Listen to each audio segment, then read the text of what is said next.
আমি চিৎকার করে কাঁদিতে চাহিয়া করিতে পারিনি চিৎকার। আমি চিৎকার করে কাঁদিতে চাহিয়া করিতে পারিনি চিৎকার। বুকের ব্যথা বুকে চাপায়ে নিজেকে দিয়েছি ধিক্কার।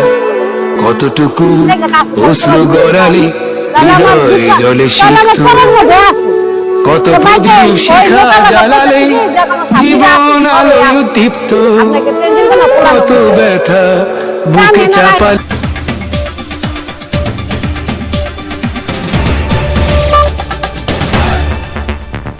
স্যালুট বাংলাদেশ মিডিয়া, আমরা দেশ ও স্বাধীনতার কথা বলি।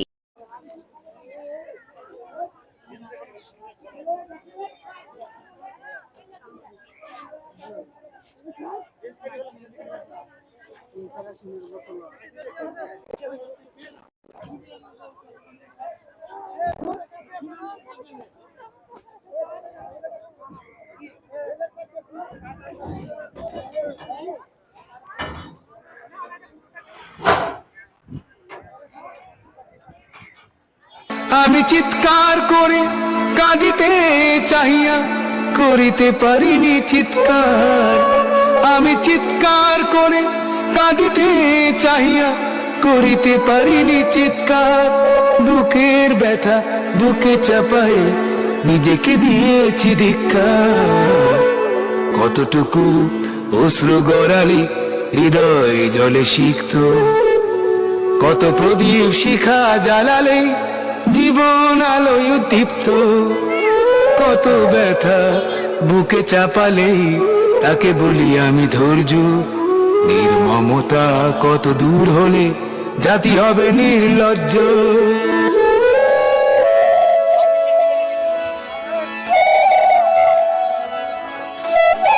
আমি চিৎকার করে কাঁদিতে চাহিয়া করিতে পারিনি চিৎকার। আমি চিৎকার করে কাঁদিতে চাহিয়া করিতে পারিনি চিৎকার।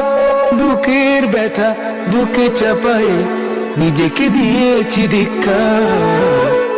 কতটুকু অশ্রু গড়ালি হৃদয় জলে সিক্ত, কত প্রদীপ শিখা।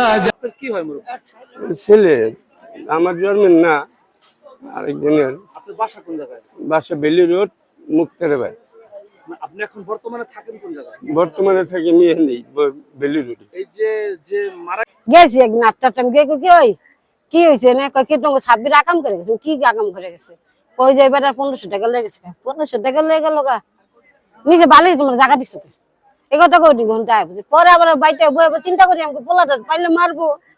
আসলে আছে আদি দু কাট কিছু তো নাই কা তো গিয়ে কই মামা যা টাকা নিছে ওরে কই যে না বিছাই ও জেনে আছে থাক টাকা আমি দিয়ে দিম। সামনে শুক্রবার তো সব টাকা দিয়ে দেব। কালকে শুক্রবার না, কালকে পার না, পরে শুক্রবার দিয়ে দেব। এরে কইয়া ওন দিকে আছেন পরে শুক্রবার 1000 টাকা দিছি। এরপরে সপ্তাহে আবার 400 টাকা দিছি। দিয়া আমি টাকা দিয়ে শেষ করছি।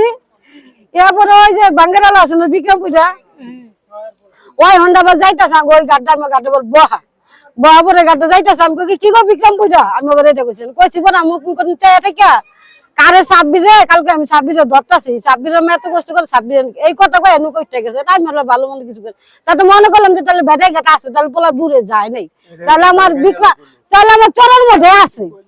তো বাইতে ওই নৌকা লাগা কইতাছি কি দেখ আমার 26 আছে চরে আছে।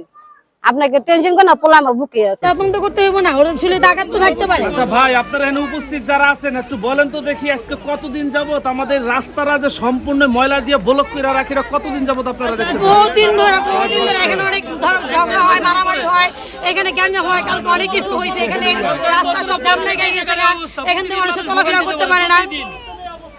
কালকে অনেক ধরনের মারামারি হয়েছে এখানে। দেখেন এই যে ময়লার ডাস্টবিনটা কিন্তু সম্পূর্ণ ভিতরে খালি। একবারে পিছনে কিছু মাল থাকে, ওনারা কি করে ভিতরে মাল না রেখে এইভাবে রাস্তায় একদম ঠিক মহাসড়কের মাঝখানে এইভাবে ময়লাগুলো রেখে দেয়। এই এলাকার মানুষের ভোগান্তি, এখানে মানুষজন যাতায়াত করতে পারে না, সাধারণ মানুষ আসা যাওয়া করতে পারে না, একজন রুগী নিয়ে যে হাসপাতাল যাবে সেই অবস্থা পর্যন্ত এখানে রাখে না। এই এলাকার যে লোকজন আছে তাদের মুখ থেকে শুনুন আসলে এর দায়িত্বে কারা এবং কারা এই কাজগুলো করে আমরা জানি না। আপনারা একটু এলাকার লোক থেকে শুনুন। আপনারা যে রাস্তা দিয়ে দেখেন, এই রাস্তাটা কি সবসময় ক্লিয়ার থাকে? না না না, সবসময় ময়লা থাকে, জামজট থাকে, ঘন্টার পর ঘন্টা এখানে জামজট থাকে। মানুষের অনেক ভোগান্তি, বন্ধের কারণে এখানে কি করে ওনারা একজনের জন্য দাঁড়ায় ট্রাফিকের মধ্যে একটা লাঠি আদিনা দাঁড়াবো একটা করে গাড়ি, তিনটা চারটা একসাথে ময়লার গাড়ি আসে, কিছু বললে তখন মানুষ যেতে পারে না, গন্ধের কারণে এখানে দ্বারা মানুষ চলাফেরা করতে পারে না। থাকে সব সময় ময়লা দেখে। ভাই আপনারা যে প্রত্যক্ষদর্শী, যেহেতু এলাকারই লোকজন, আপনারা দেখেন এই যে ব্যাটারি ঘাট আমাদের যে ময়লার যে ডাস্টবিনটা, এই ময়লার ডাস্টবিনের ভিতরে কি ওনারা ময়লা রাখে নাকি রাস্তা ব্লক করে রাখে?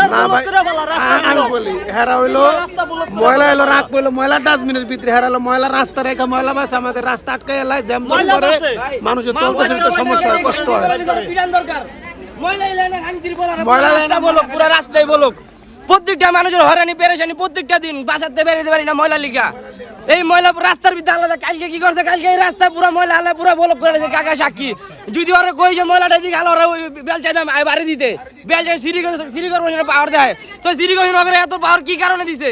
এই যে ময়লাটি পুরো এই গড়ে দেন বিগয়ে বেগুয়ে করে ধাক্কা দেয়, সব টেক্কি লাগাই ধুয়ে দেয়, দিয়া জায়গা ময়লা লেয় না। 10 গাড়ি ময়লা যদি হয় 1 গাড়ি ময়লা লেয়, 9 গাড়ি ময়লা লেয় না। ময়লা আলাদা পুরো রাস্তাটা ব্লক করে নেয়, একটা গাড়ি পাস হইতে পারে না, একটা গাড়ি যাইতেও পারে না।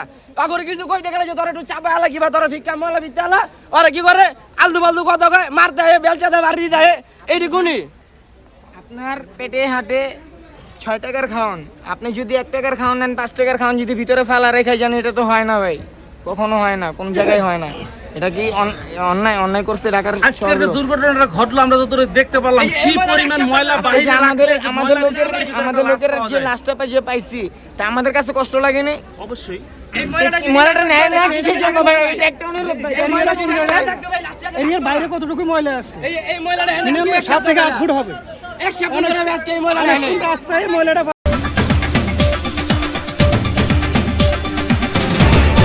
স্যালুট বাংলাদেশ মিডিয়া, আমরা দেশ ও স্বাধীনতার কথা বলি।